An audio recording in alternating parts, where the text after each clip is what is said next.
Hello everyone and welcome to the channel. Ever wonder who kicked off this whole civilization thing? Today we're journeying back in time, thousands of years, to a sun-drenched land between two rivers.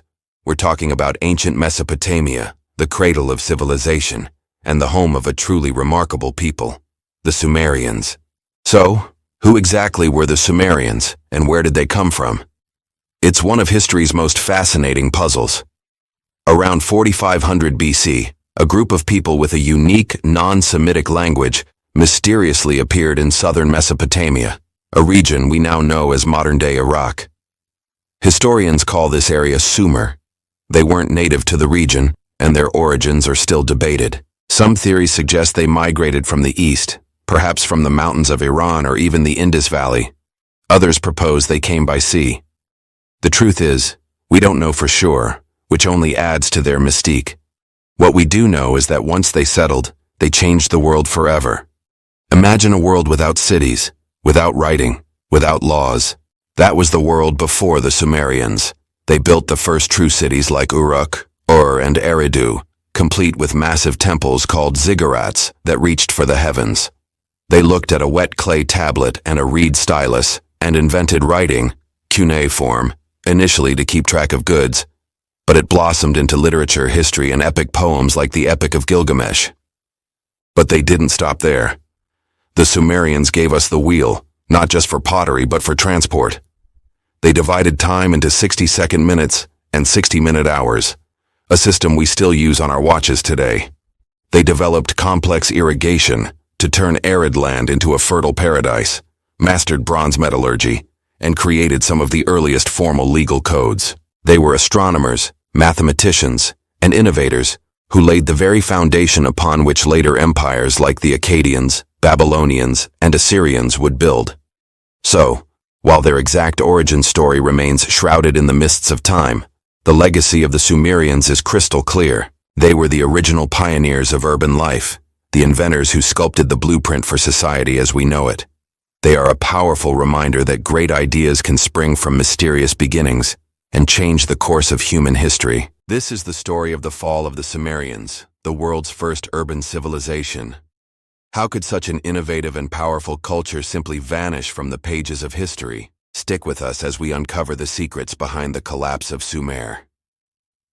For nearly 2 millennia, the land between the Tigris and Euphrates rivers, known as Mesopotamia, was the cradle of human progress. Cities like Uruk, Ur, and Lagash flourished, their ziggurats reaching for the heavens. The Sumerians were brilliant astronomers, mathematicians, and lawmakers. They established complex trade networks and developed sophisticated irrigation systems that turned the arid landscape into a fertile crescent. For a time, it must have seemed like their civilization was destined to last forever.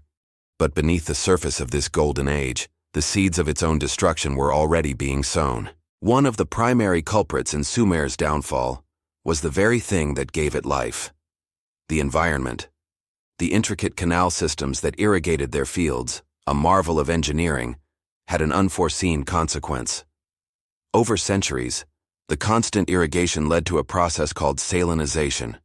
As water evaporated, it left behind tiny salt deposits. Year after year, century after century, this salt accumulated in the soil, slowly poisoning the land. Crop yields, especially for wheat which was less salt-tolerant, began to plummet. Imagine being a farmer watching your fields turn white and your harvest shrink with each passing season. This environmental crisis created widespread food shortages, weakening the foundations of their society. At the same time, the political landscape of Sumer was incredibly fragmented.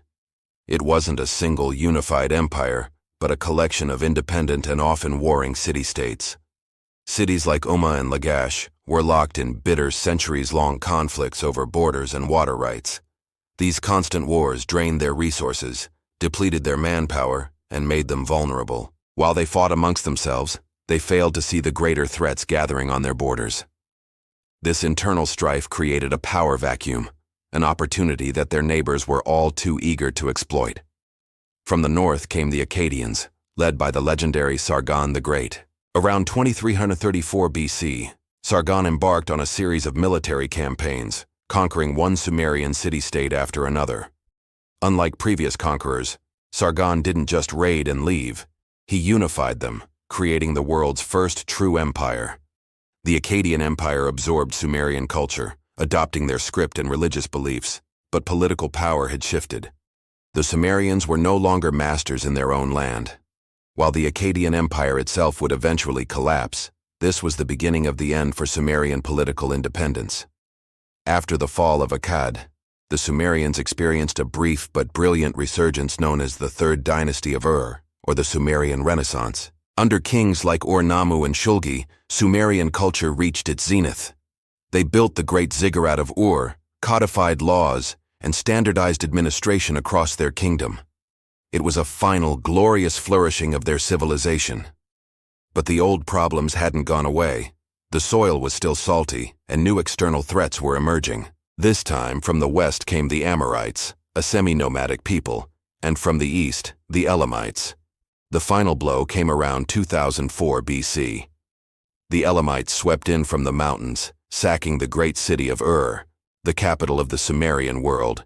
They captured its last king, Ibisin, and brought the Third Dynasty of Ur to a violent end.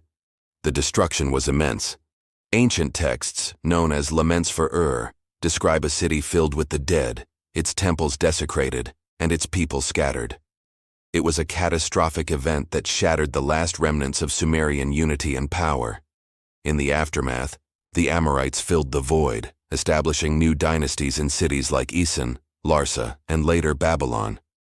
Over time, the Sumerian language ceased to be spoken, replaced by Akkadian and later Amorite dialects. It survived only as a scholarly and religious language, much like Latin in medieval Europe. The Sumerian people themselves didn't just disappear, they assimilated. They blended with the new populations of Akkadians and Amorites, their distinct cultural identity slowly fading into the broader tapestry of Mesopotamian civilization.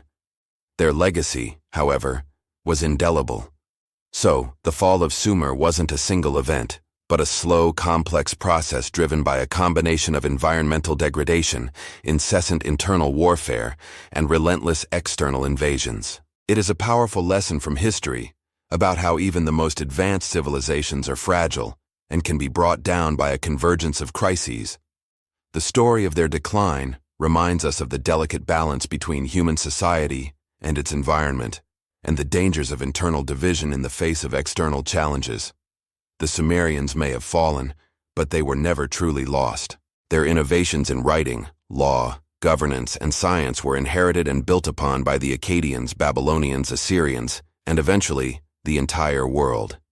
Every time you check the time on a clock with 60 seconds in a minute, or look at a calendar with 12 months, you are touching the distant legacy of Sumer. They laid the groundwork for civilization as we know it. Thank you so much for joining me on this journey into the deep past. The story of the Sumerians is a testament to both the brilliance and the fragility of human endeavor. If you found this story fascinating, please hit that like button and subscribe to the channel for more explorations into the great stories of our history. Don't forget to ring the notification bell so you won't miss our next video. We'll see you next time.